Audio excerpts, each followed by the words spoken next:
Bom dia, meus queridos irmãos. Bom dia, amada Igreja Batista em Paú.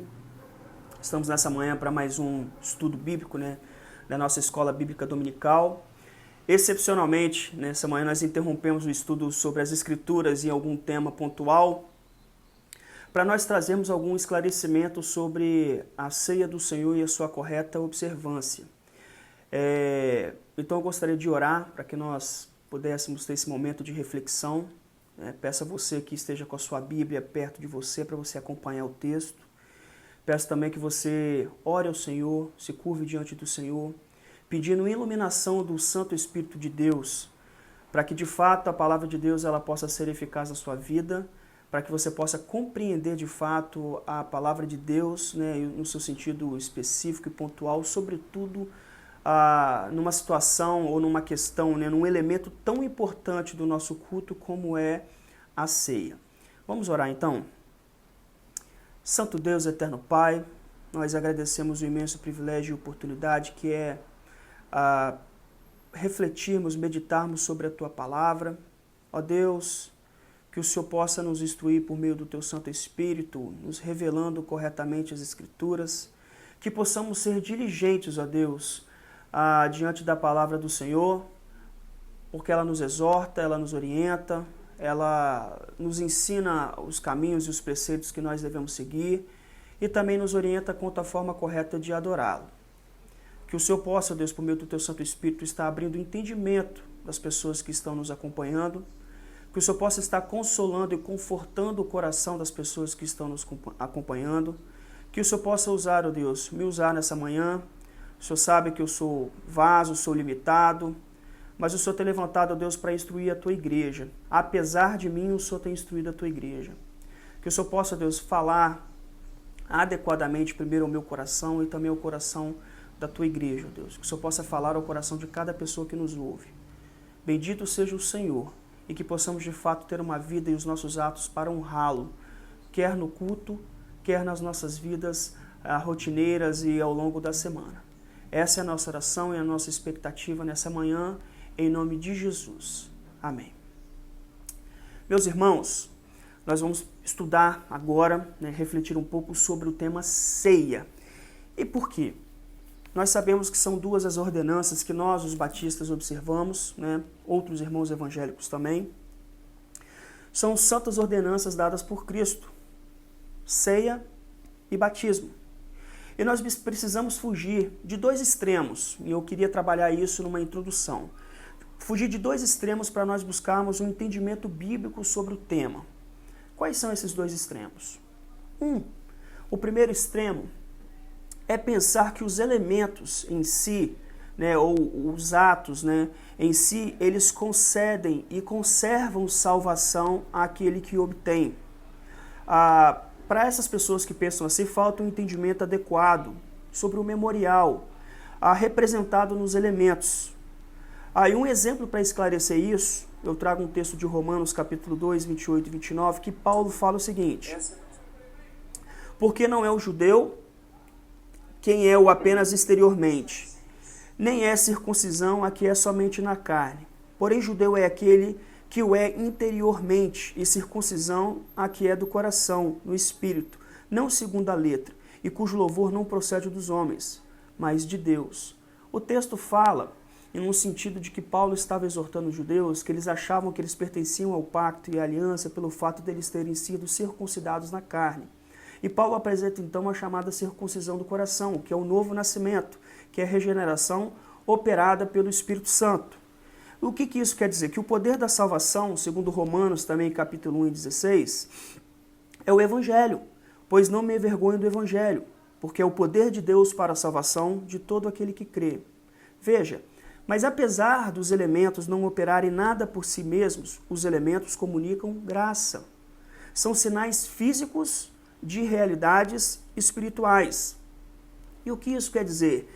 Que os elementos, eles comunicam a verdade divina no sentido de serem parte do método ordenado por Deus, no qual a fé e a graça também são transmitidos.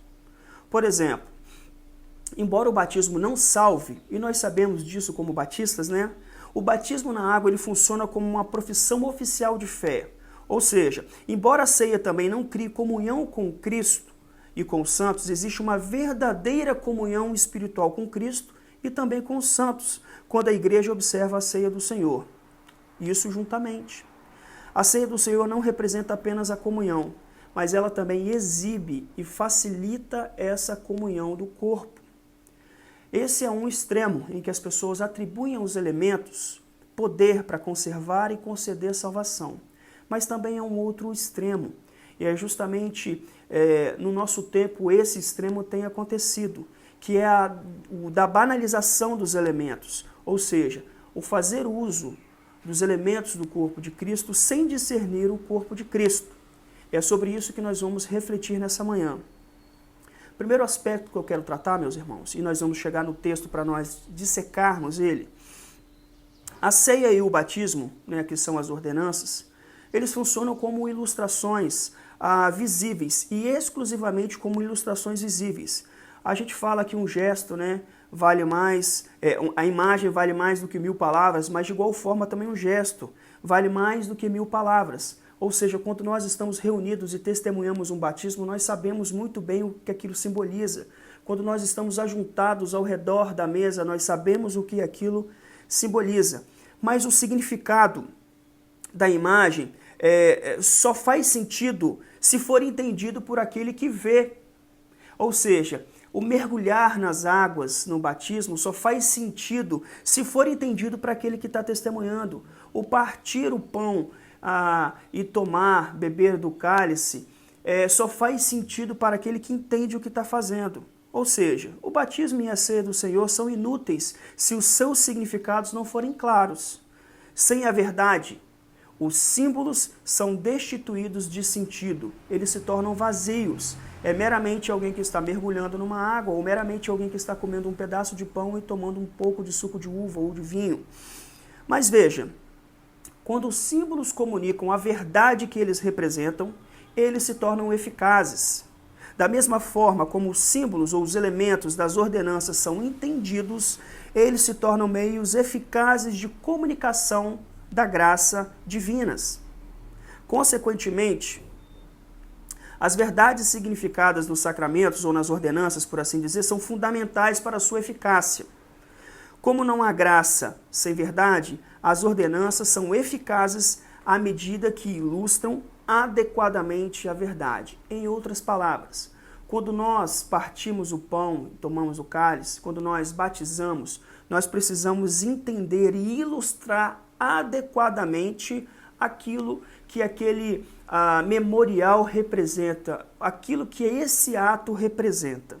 E veja, as ordenanças também funcionam como um sinal físico que comunica mais do que apenas realidades espirituais. O que isso quer dizer? A ceia do Senhor, quando nós olhamos nos textos de 1 Coríntios, ou até mesmo em Mateus, quando ele nos ensina, quando ele parte o pão no dia que ele foi traído, na noite em que ele foi traído, a ceia do Senhor, por exemplo, comunica a morte do Senhor, também comunica a volta do Senhor, e também a comunhão coletiva do santo ou dos santos com o corpo de Cristo. Ela comunica isso tudo. Quando ele explica o sentido da ceia, quando Paulo vai exortar aos irmãos em Coríntios sobre o significado da ceia. Vejam, essas bênçãos são bênçãos espirituais que são recebidas e desfrutadas apenas pela fé. Por este motivo, os signos não são as mesmas coisas, não a mesma coisa que os seus significados, mas as realidades espirituais nunca foram designadas para serem separadas das realidades físicas. Ou seja, aquilo que a gente faz fisicamente há uma representação espiritual. E o ato, ele conecta essas realidades para o nosso bem, comunicando graça, comunicando verdade ao nosso coração, fortalecendo a nossa fé. Um exemplo, Cristo morreu fisicamente. Cristo retornará fisicamente. Nós vamos comer fisicamente comida e ter comunhão face a face com Cristo no céu, na grande ceia do casamento, na chamada bodas do Cordeiro. E que dia grande será esse? Um dia o nosso corpo físico será ressuscitado e glorificado. E um dia a terra será renovada, ela será restaurada. Então, quando os céus e a terra se unirem, as realidades físicas e espirituais estarão perfeitamente unidas. Quando nós cumprimos, né, nós devemos fazer, né, cumprir esse memorial, esse ato até a consumação dos séculos, ou seja, até que Cristo venha, onde nós não faremos mais em memória dele, mas nós faremos com ele. Essa é a questão. E aí, a aplicação é que eu vou apresentar alguns critérios, né? E a ceia do Senhor como sinal físico, ela inclui elementos físicos, o pão e o vinho. Nós lemos isso nas Escrituras. E esses elementos representam realidades físicas e espirituais. O modo como as ordenanças são fisicamente observadas pela igreja é de extrema importância e há orientações nesse sentido. Ou seja, a igreja ela não é livre para mudar o significado da ceia do Senhor. A igreja não é livre para dizer que o pão e o vinho representam outra coisa que não o corpo e o sangue de Cristo. E a igreja ela não é livre para remover o pão e o vinho. Então, meus irmãos, o estudo ele vai se concentrar sobre 3 pilares. Sobretudo, nós vamos trabalhar um aporte exegético. O que isso quer dizer? Fazer exegese. Nós vamos extrair elementos do texto no seu original e buscar entender o significado naquele contexto e o significado que se aplica a nós. Essa é a exegese, você extrai do texto. Nós vamos também fazer um aporte a partir da hermenêutica. Hermenêutica é a interpretação do texto. E a interpretação desse texto é relativamente fácil até quando você pega os próprios elementos que Paulo usa, instruindo os irmãos na cidade de Corinto, naquela igreja. Então nós conseguimos entender e interpretar aquilo que Paulo está dizendo. Por último, a gente também pode vincular a hermenêutica à história da igreja, ou à história da tradição cristã, de como se fazia o templo dos Coríntios, né, como aporte bíblico, e como isso permaneceu e prevaleceu ao longo da história da igreja, tá certo? Então eu gostaria de ler com os irmãos o texto de 1 Coríntios, capítulo 11, do versículo 17 ao versículo 34. É um texto extenso. Eu peço que você abra a sua Bíblia, que você acompanhe verso a verso, para que você entenda o sentido do texto. 1 Coríntios, capítulo 11, versículo 17 ao 34.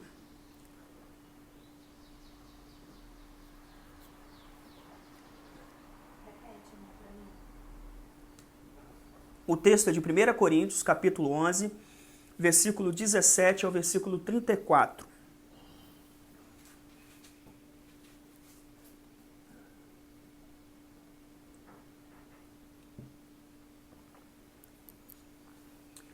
Primeira Coríntios 11, do versículo 17 ao versículo 34.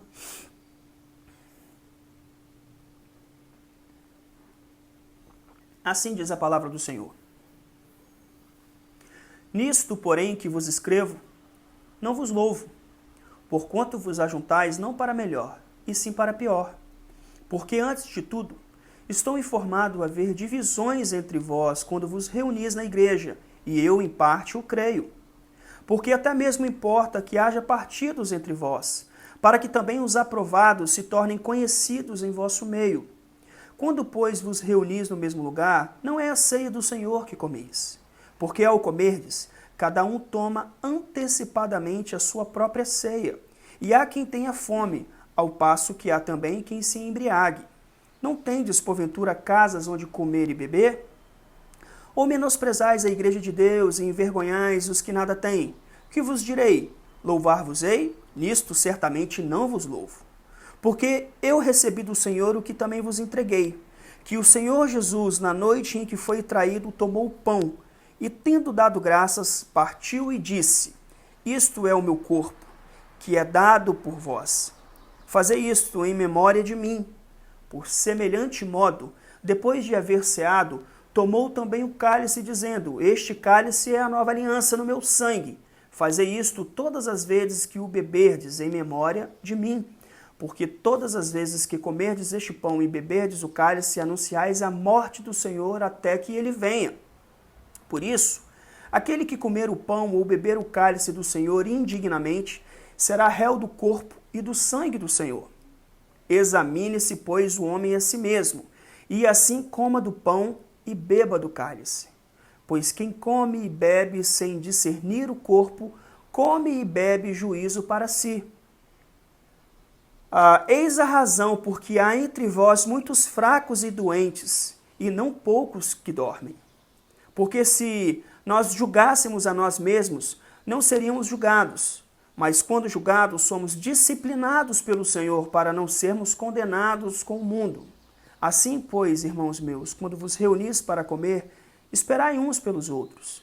Se alguém tem fome, coma em casa, a fim de não vos reunirdes para juízo. Quanto às demais coisas, eu as ordenarei quando for ter convosco. Esse é o texto de 1 Coríntios, capítulo 11, a partir do verso 17. E eu gostaria de tratar com os irmãos, como eu disse, 3 aspectos. Um exegético, o outro hermenêutico, vinculado à história da igreja. Eu quero que vocês observem no texto e mantenham a Bíblia de vocês aberta, né? Que, em primeiro lugar, há um termo que aparece 5 vezes. No versículo 17, na segunda parte, porquanto vos ajuntais.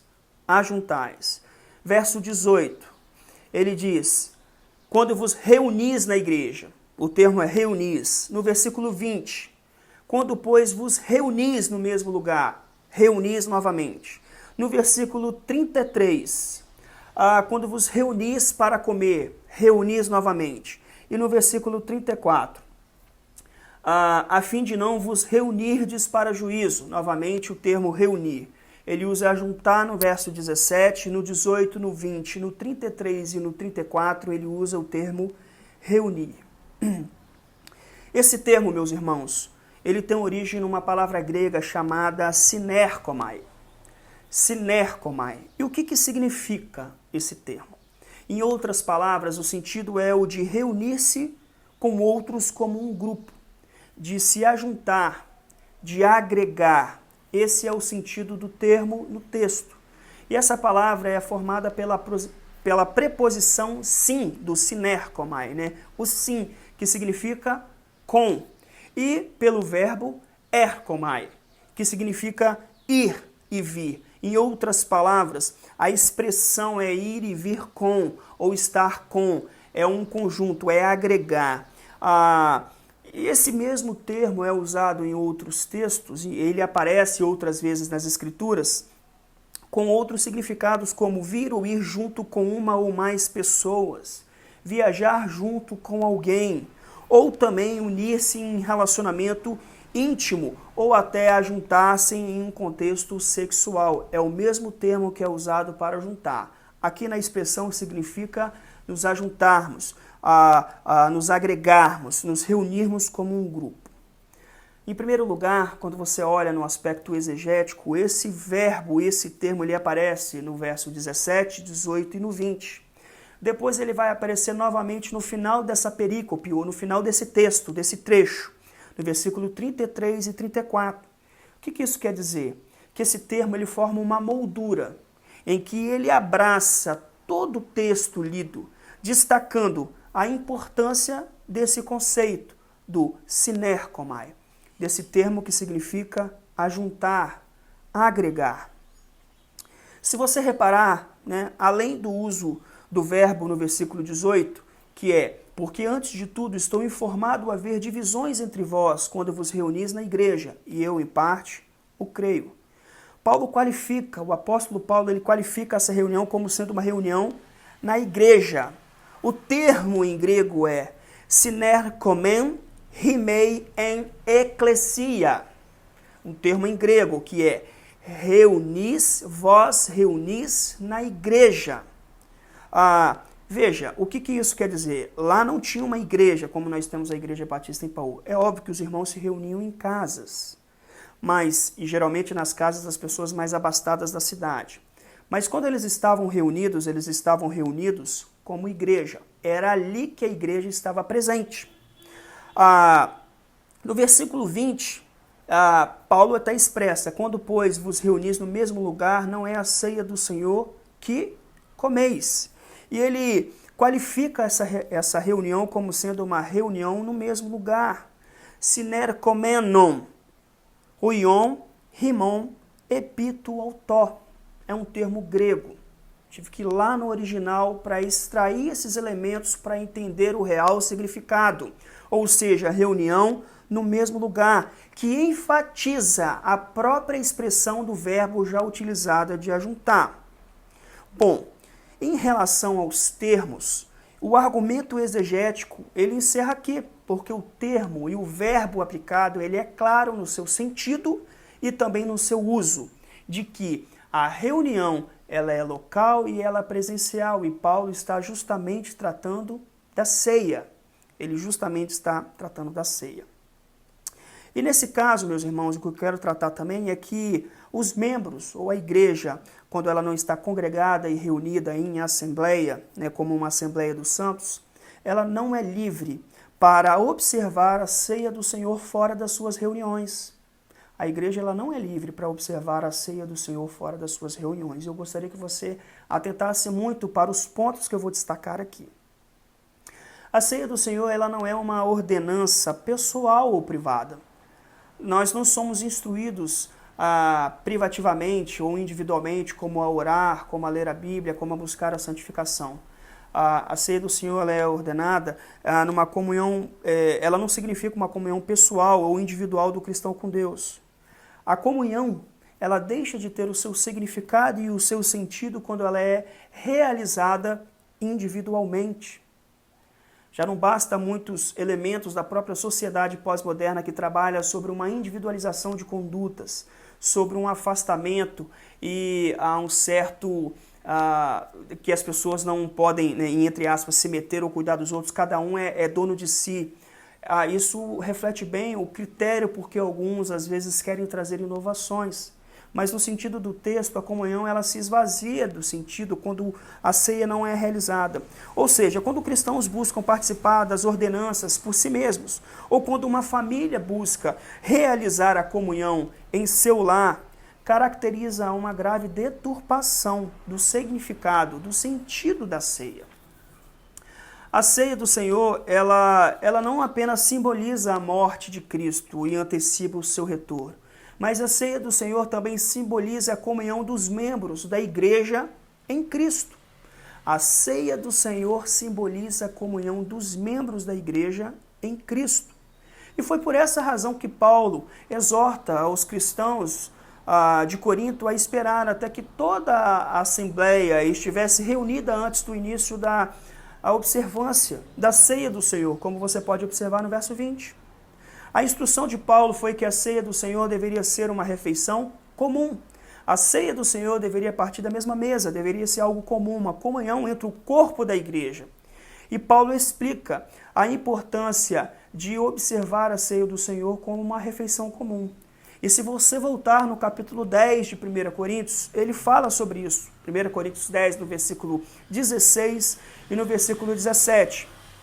Ele fala assim: porventura, o cálice da bênção que abençoamos não é a comunhão do sangue de Cristo? O pão que partimos não é, porventura, a comunhão do corpo de Cristo? Porque nós, sendo muitos, somos um só pão e um só corpo, porque todos participamos do mesmo pão. É o mesmo pão, é a mesma mesa. 1 Coríntios 10, 16 e 17, e aqui expressa um sentido físico sobre a correta observância da ceia do Senhor. A importância da ceia do Senhor de ser uma refeição comum ou de ser algo comum, um ato comum, reside no simbolismo por trás dela. Assim como o pão representa o corpo de Cristo e o vinho representa o sangue de Cristo, a refeição comum, um pão e um cálice, uma mesa, representa a unidade e a comunhão mútua do corpo de Cristo. Reiterando, meus irmãos, indivíduos e famílias que participam da ceia do Senhor em casa estão, portanto, deturpando o significado real da ceia do Senhor. O primeiro aspecto, então, é que a ceia do Senhor foi dada à igreja para ser realizada em suas assembleias ou em suas reuniões, não a parte dela.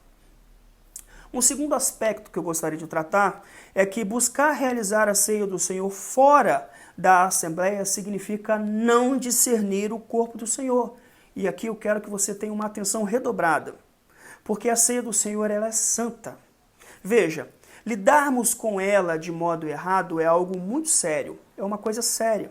E veja, Paulo também exorta aos cristãos em Corinto sobre isso, porque muitos coríntios adoeceram e até morreram por causa do mau uso da ceia do Senhor. Vamos voltar ao texto, capítulo 11, versículo 29 e versículo 30. Diz assim o texto: pois quem come e bebe sem discernir o corpo, come e bebe juízo para si. Eis a razão, porque há entre vós muitos fracos e doentes, e não poucos que dormem.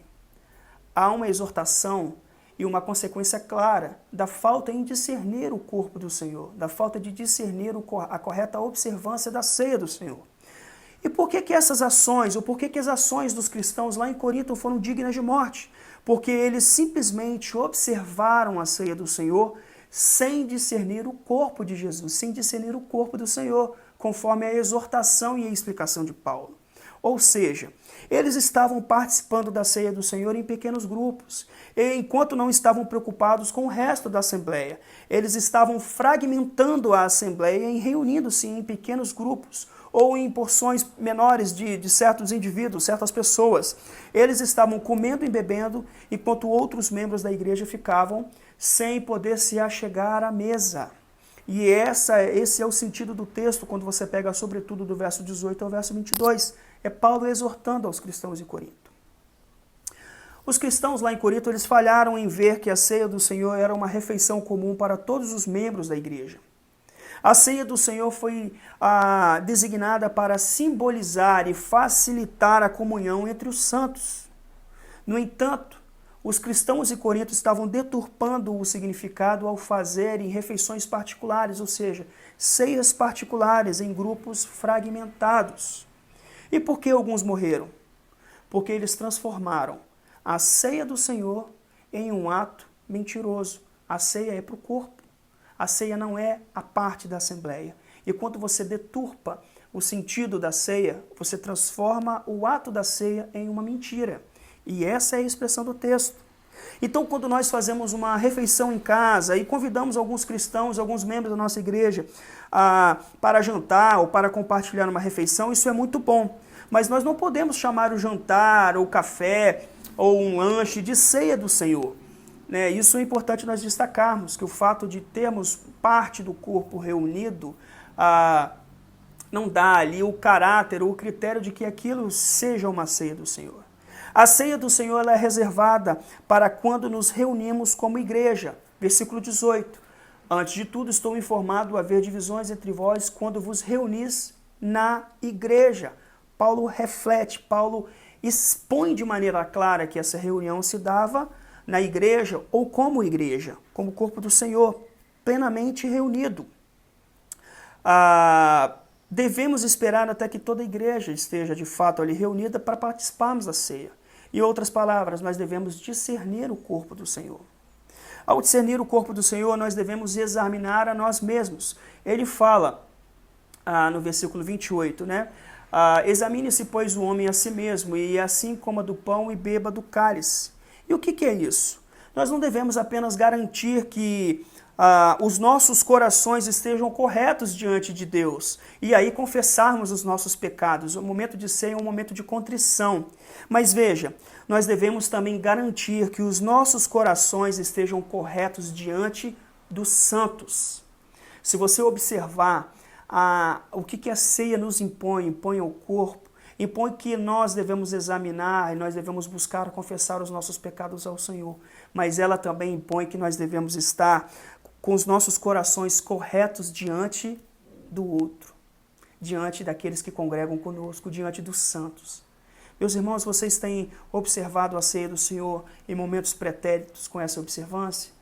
Porque vejam, as divisões acontecem na igreja e o momento de ceia, de discernimento do corpo, é o momento de autoexame do nosso relacionamento com Deus e o nosso relacionamento com o corpo, o nosso relacionamento com o irmão que está conosco ali.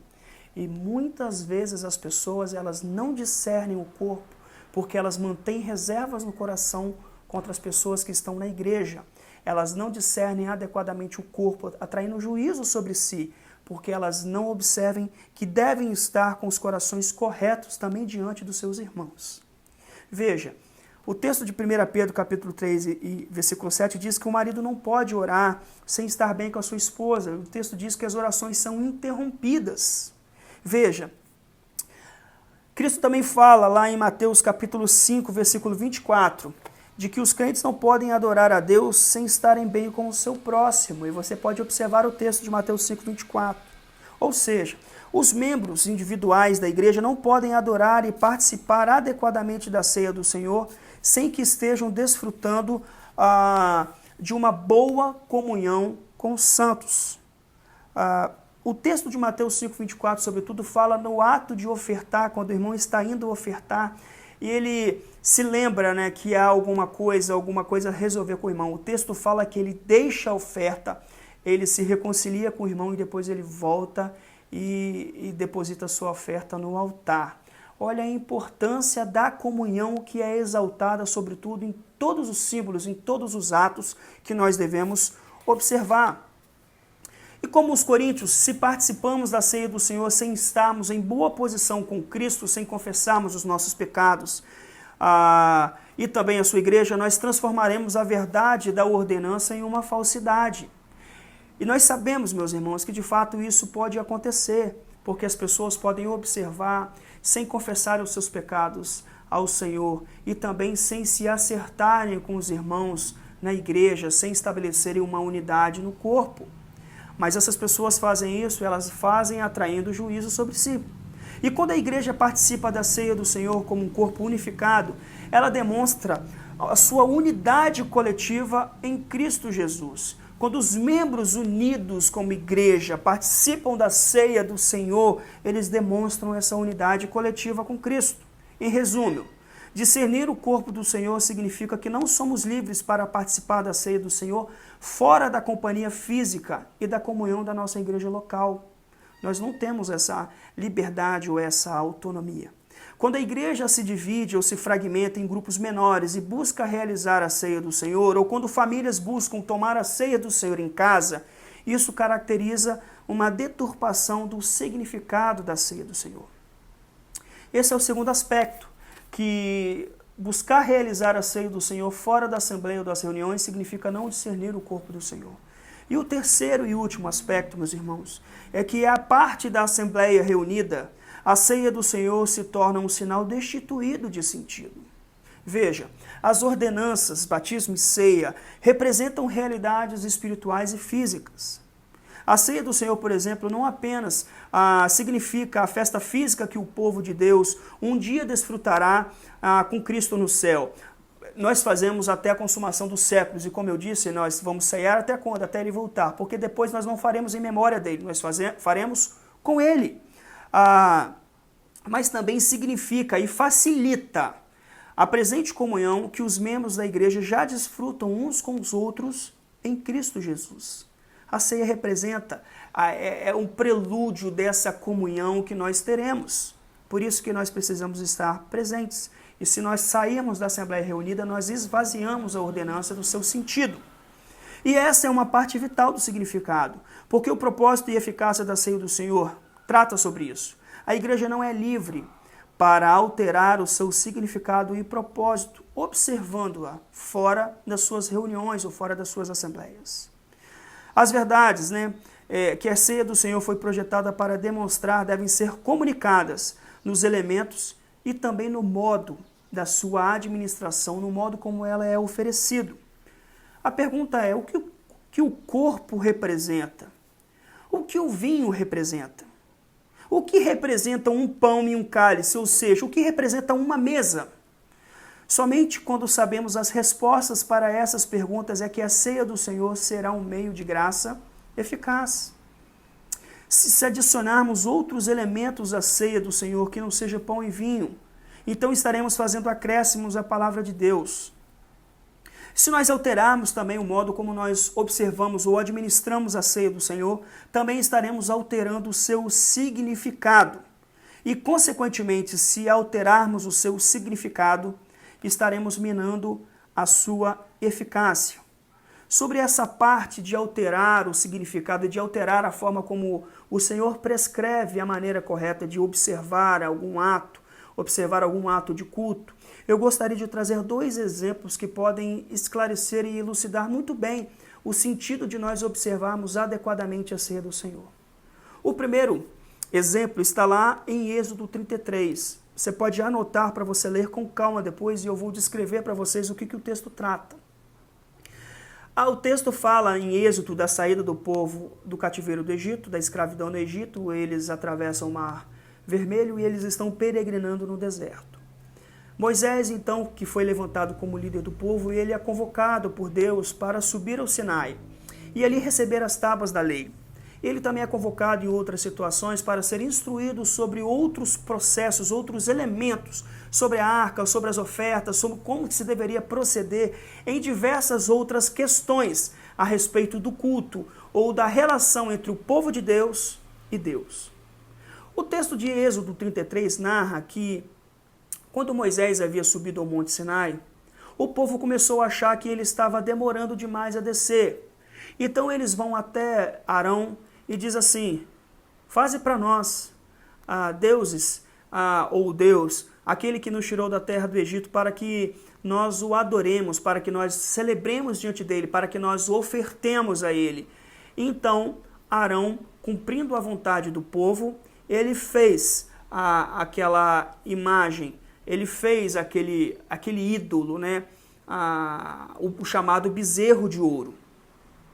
Conta a história que Moisés, então, descendo, e Josué estava com ele, né, não no topo do monte, mas o aguardando no sopé da montanha.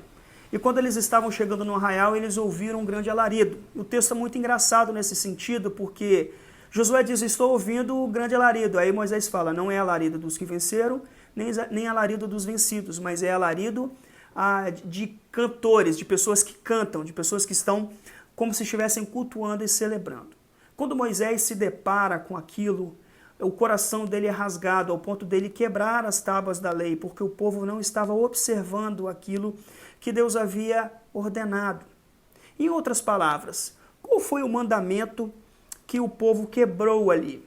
Muitas pessoas podem pensar que foi o primeiro mandamento: não terás outros deuses diante de mim. Mas não foi esse mandamento que o povo de Deus quebrou quando eles aguardavam o retorno de Moisés. O mandamento que eles quebraram foi o segundo mandamento: não farás para ti imagem de escultura. Por quê? O povo estava adorando, na verdade, o Deus que havia tirado eles do Egito, o Deus que havia aberto o Mar Vermelho, que havia feito cair maná do céu, o Deus que estava aguardando até ali. Mas o que está em questão, mas eles estavam adorando a Deus, mas o que está em questão é que eles estavam adorando a Deus de uma maneira errada. Ou seja, Deus já havia prescrito que ele não pode ser adorado por meio de imagens, não pode ser adorado por meio de monumentos. Deus pode ser adorado e deve ser adorado, conforme João 4, em espírito e em verdade. E o povo descumpriu o mandamento do Senhor, fazendo para si um ídolo e adorando ao Deus, que era o Deus de Israel, por meio de uma imagem, por meio de um monumento. Bom, a ira do Senhor se acendeu e o retorno daquilo dali é que os idólatras foram mortos. Aquele bezerro de ouro foi feito em pó, o seu pó foi jogado na água e o povo de Israel teve que beber aquela água. Isso foi uma disciplina e um juízo de Deus sobre aquele povo, que explica bem que o coração pode estar cheio de boas intenções, o coração pode estar cheio de vontade de adorar a Deus, mas a adoração ao Senhor precisa ser feita da maneira como Ele prescreve nas Escrituras, e nós devemos observar corretamente isso. Um segundo exemplo, talvez seja um exemplo também fácil de entender, como esse de Moisés, é um exemplo de Davi. Nós sabemos que Davi foi um grande rei, mas é interessante quando nós observamos a história, que antes mesmo que o predecessor de Davi reinasse, Saul, a arca do Senhor havia sido levada pelos filisteus. Se vocês se lembrarem, de Eli, que era o sacerdote, ele tinha 2 filhos, Hofni e Finéias, que não observavam corretamente a respeito do Senhor, a respeito dos preceitos que o Senhor ordenava. E num confronto com os filisteus, os israelitas perderam. E a arca do Senhor foi levada à terra dos filisteus. E aí tem aquele episódio que a arca foi colocada no templo de Dagon e o monumento de Dagon perdeu a cabeça e os membros e foi encontrado prostrado diante da arca do Senhor, representando a supremacia e a soberania de Deus sobre tudo e sobre todos. Mas o texto não é sobre isso que eu quero tratar. é que essa arca ficou longe dos territórios de Israel e sobretudo de Jerusalém por mais de 20 anos. E é justamente quando Davi vence os filisteus que ele vai trazer essa arca de volta para Jerusalém. E foi um momento de grande alegria, um momento de muita felicidade. Davi então coloca essa arca sobre um carro novo e bois vão puxando essa arca, trazendo essa arca para Jerusalém, ou levando essa arca para Jerusalém. Acontece que quando eles chegaram em determinada altura, num vale onde eles iriam atravessar, os bois tropeçaram e a arca do Senhor ia cair no chão. Para que ela não caísse no chão, um homem chamado Uzá, que ia atrás do carro, Aior ia adiante do carro. O homem que ia atrás, chamado Uzá, ele estendeu as suas mãos para evitar que a arca caísse no chão. Diz o texto que a ira do Senhor se acendeu e ele consumiu Uzá naquele mesmo lugar. Davi se entristeceu com aquilo. Mas é curioso porque a intenção de Uzá era das melhores. Ele não queria que a arca do Senhor caísse no chão, ela poderia se quebrar, ela poderia se sujar. E ele estende as suas mãos então para que isso não acontecesse à arca. Mas qual é o problema desse texto? O problema é que Davi estava carregando, transportando a arca da mesma maneira que os filisteus transportaram, usando um carro puxado por bois. E quando você observa lá no livro de Levítico como que deveria ser o transporte dessa arca, ela deveria ser carregada sobre os ombros. Os levitas deveriam carregar a arca. Varais deveriam se passar por entre as argolas. E a arca então seria conduzida dessa maneira. Ou seja, Davi estava com ótimas intenções, mas ele não estava transportando a arca do Senhor da maneira como Deus havia prescrito. Não estava observando adequadamente. E isso causou ira do Senhor, de forma que houve disciplina e houve inclusive a morte de Uzá por conta da santidade de Deus ali, que foi a tentativa de mácula, né? Porque não se tocava na arca do Senhor. Bom, o que isso pode nos ensinar? Que por mais que queiramos cantar, por mais que queiramos fazer alguma coisa também com boas intenções, ou arrumar alternativas que podem ser mais eficazes ou eficientes, nem sempre é o certo, porque o Senhor nos prescreve por meio da sua palavra a forma correta de adorar. Esses dois exemplos ilustram por que nós devemos observar adequadamente também a ceia do Senhor. Porque quando nós olhamos o caso de Coríntios, o caso da igreja de Corinto, Paulo fala, né, que a razão entre vós, porque tem muitos fracos e doentes, não poucos os que dormem. Os cristãos em Corinto estavam morrendo, porque eles não estavam discernindo o corpo do Senhor. Eles estavam sendo enfraquecidos na fé. Eles estavam doentes, porque não estavam observando a ceia do Senhor de maneira adequada. Qual é a conclusão que nós podemos tirar, então, encerrar esse aspecto desse estudo sobre a ceia do Senhor? A ceia do Senhor, ela não foi projetada, meus irmãos, para ser uma refeição virtual. Ela não foi projetada para fazer online.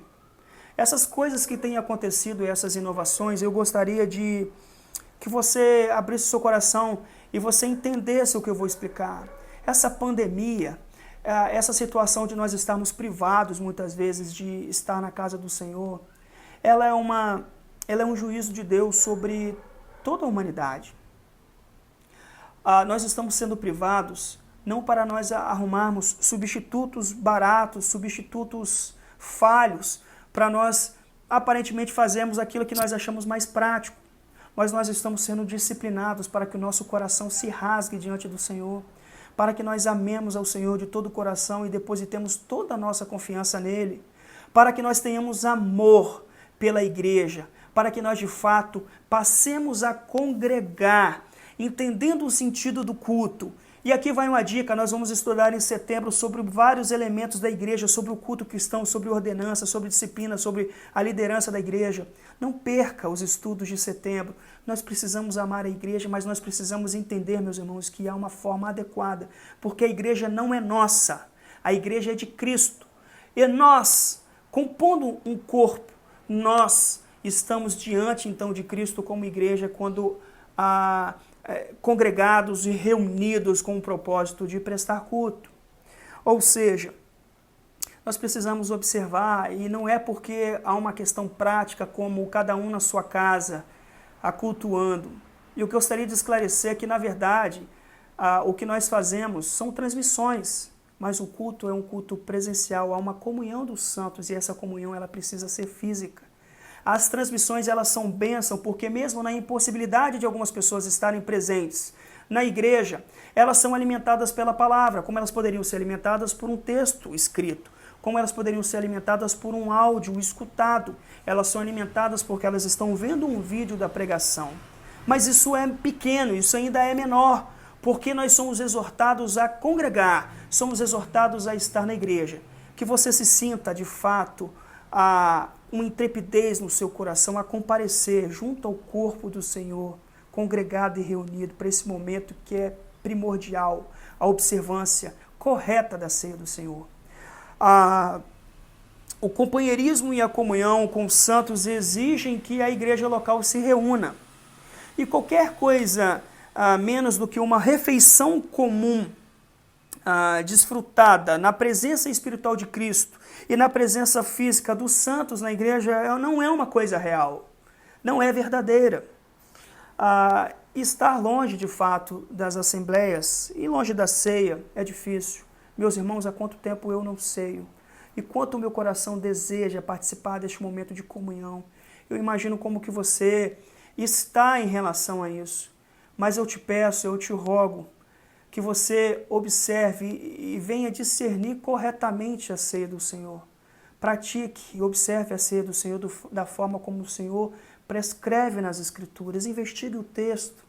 Tire suas dúvidas depois, se você quiser, eu estou à disposição.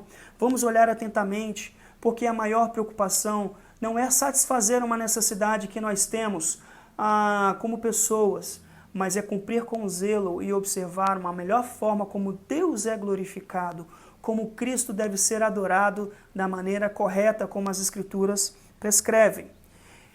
Nesse tempo nós precisamos aumentar o nosso desejo e a nossa apreciação pelo culto. E a vontade de nós estarmos reunidos com os nossos irmãos, isso deve mover o nosso coração, isso deve nos quebrantar, isso deve nos fortalecer na fé, isso deve nos fazer zelosos, porque antes dessa pandemia, como estava o seu compromisso e a sua responsabilidade com o culto, com o corpo do Senhor, reunidos como igreja? Nós devemos ansiar por estarmos reunidos como igreja. Que nós não procuremos minimizar esse exílio, essa privação que nós estamos tendo com um substituto barato, como uma ceia online, como uma observância individual do corpo de Jesus, como uma observância sectária daquilo que a ceia representa e da beleza que ela representa, do corpo presente reunido, rememorando a morte e a volta de Cristo para a edificação da igreja e para a glória do nosso Deus. Qualquer substituto barato faz a celebração se tornar sem sentido e ineficaz. Que nós possamos obedecer à palavra de Deus e que de fato possamos ser confrontados e também consolados por ela, a observar corretamente. Que Deus nos abençoe, meus irmãos, que você possa refletir sobre essa palavra e que você possa se preparar, seu coração, preparar a sua mente, porque hoje nós teremos ceia na nossa igreja. E é com muita alegria, é com muita emoção também que eu falo isso para os irmãos, porque eu quero honrar a você que também foi privado deste momento, porque de alguma forma o Senhor também preserva. Mas você que talvez, por uma falta de instrução, ou talvez um não entendimento muito apurado das Escrituras, confesse o seu pecado, se arrependa, se volte para o Senhor, se volte ao corpo, faça corretamente a observância da ceia do Senhor, porque o Senhor não retém graça àqueles que com o coração quebrantado e contrito se achegam a Ele. O Senhor não se retém, não se priva daqueles que se voltam a Ele com o coração sincero e cativo às Escrituras. Não só sinceridade, mas sinceridade cativa a palavra. Porque podemos ser sinceros, mas sinceramente errados. E muitas pessoas podem estar sinceramente erradas no critério de observar a ceia do Senhor. Que você possa usar essa palavra, meus irmãos, para confrontar o seu coração e a sua mente e se voltar às Escrituras. Que você possa, de fato, amar a palavra. Possa amar a palavra. Talvez alguém possa estar preocupado quanto às pessoas que mesmo antes da pandemia estava impedido e limitada de estar à igreja por questões de enfermidade. As pessoas às vezes elas não podem se locomover, as pessoas elas não podem sair das suas camas, as pessoas estão totalmente limitadas.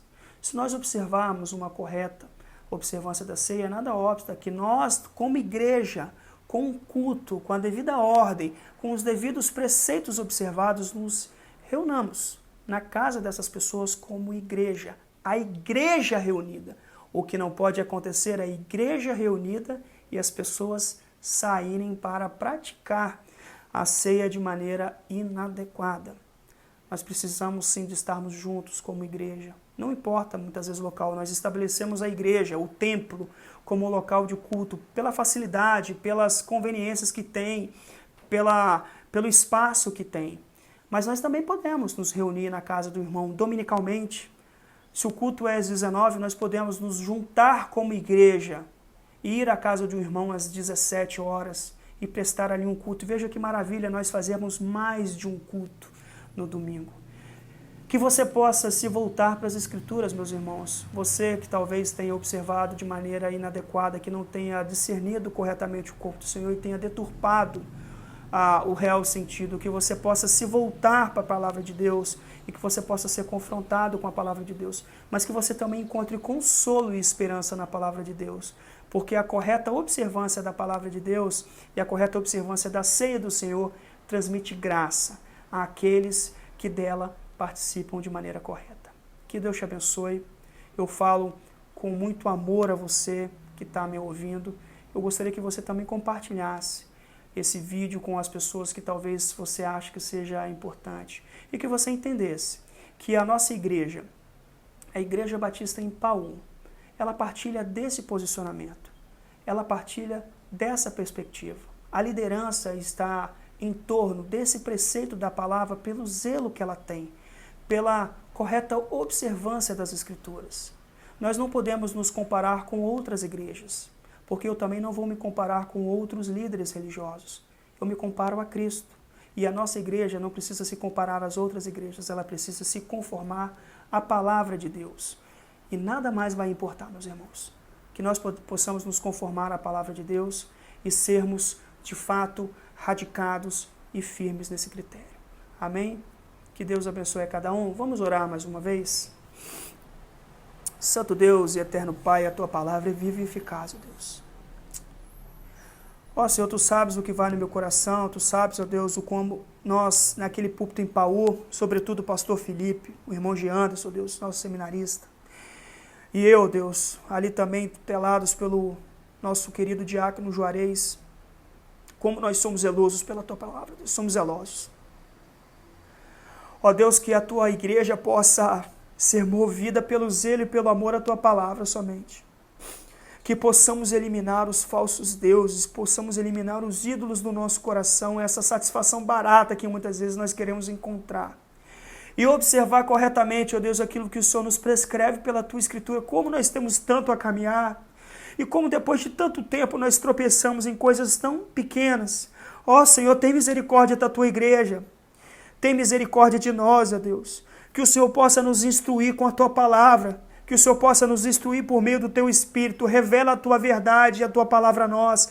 Ilumine a nossa mente, ó Deus, para que possamos ser aperfeiçoados pela Tua palavra diante do Senhor, como igreja reunida. Elimine, ó Deus, tudo aquilo que mancha, que atrapalha o correto culto ao Senhor. Purifica o Teu culto, ó Deus, porque é a Ti que nós prestamos.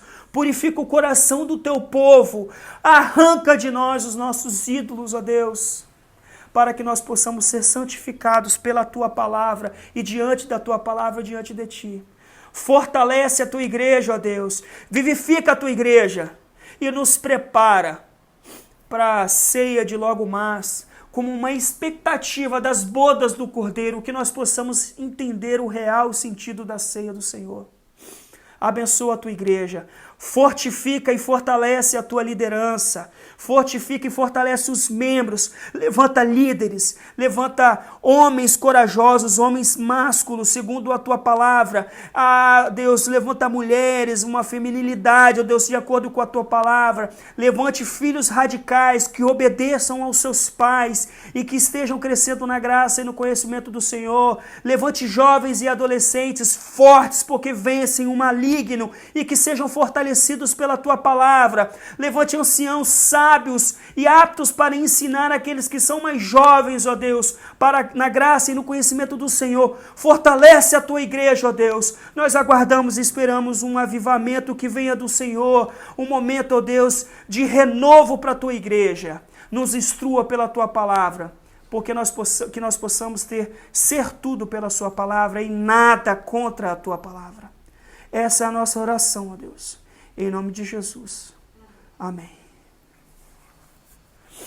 Meus irmãos, que Deus possa abençoá-los mesmo, que vocês possam de fato, mais do que qualquer palavra deste pastor, qualquer palavra de qualquer pessoa que venha ensinar vocês, que vocês possam ser como os crentes de Bereia.